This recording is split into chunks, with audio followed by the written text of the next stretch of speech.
Hello বন্ধুরা, তোমরা সকলে কেমন আছো? আশা করি তোমরা দেখতে পেয়েছো আমি শোলা কচু রান্না করছি।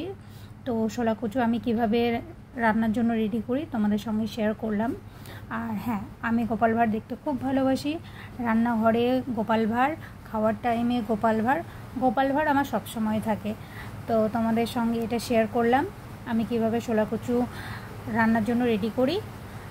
তোমাদের কেমন লাগলো অবশ্যই জানাবে, ঠিক আছে? আর যদি রেসিপি দরকার হয় অবশ্যই তোমাদেরকে নেক্সট ভিডিওতে দিয়ে দেবো। তোমরা দেখতে থাকো।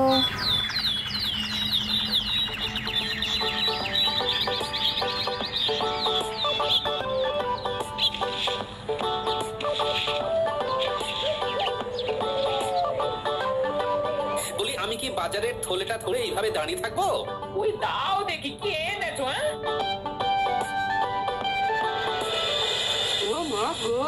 আবার এইসব এনেছে জয়বাবু? হ্যাঁ, রোজ রোজ এসব কচু মুলো পেট টাকা যায় নাকি? দূর, আমি কি গরু নাকি? নিজে রোজগার করে এনে ভালো মন্দ খাও না, কে বারণ করেছে?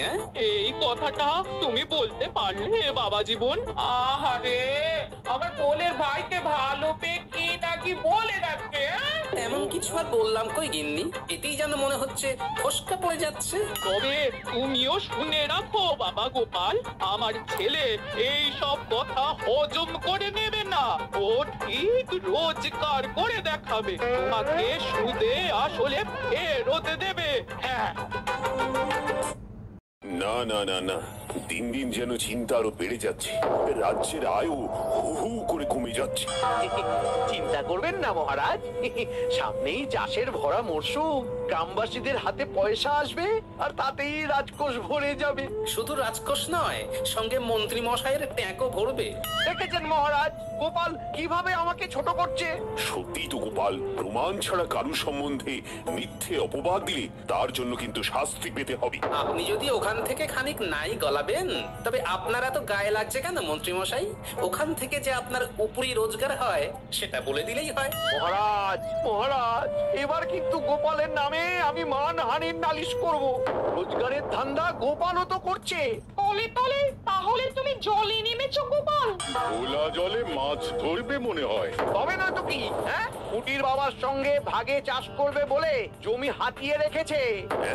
বলো কি, রাজসভার কাজ শিখে তুলে দিয়ে গোপাল এবার জমি চাষ করবে?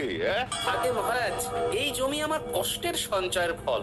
নিজের জমানো অর্থ দিয়েই আমি ওই জমি পুটির বাবার সঙ্গে ভাগে চাষ করব বলে ঠিক করেছি। না না, আরে সঞ্চয় নয় মহারাজ, সঞ্চয় নয়। আসল ব্যাপারটা হলো ভয়। গোপাল ভয় দেখিয়ে ওই জমি হড়পে নেওয়ার মতলব করেছে।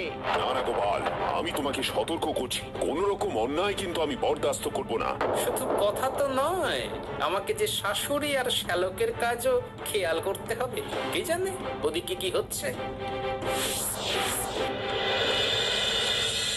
সেই কখন থেকে মুখ ভার করে বসে আছিস, রাগ করে একটা কিছু দাঁতেও কাটছিস না। আর রাগ করবো না তো কি? হ্যাঁ, রাগ করবো না তো কি? তুমি তো বলাই খালাস ছেলে রোজগার করবে, কিন্তু সেটা করবে কি করে? হ্যাঁ, করবে কি করে? আবার আছিস কেন তুই?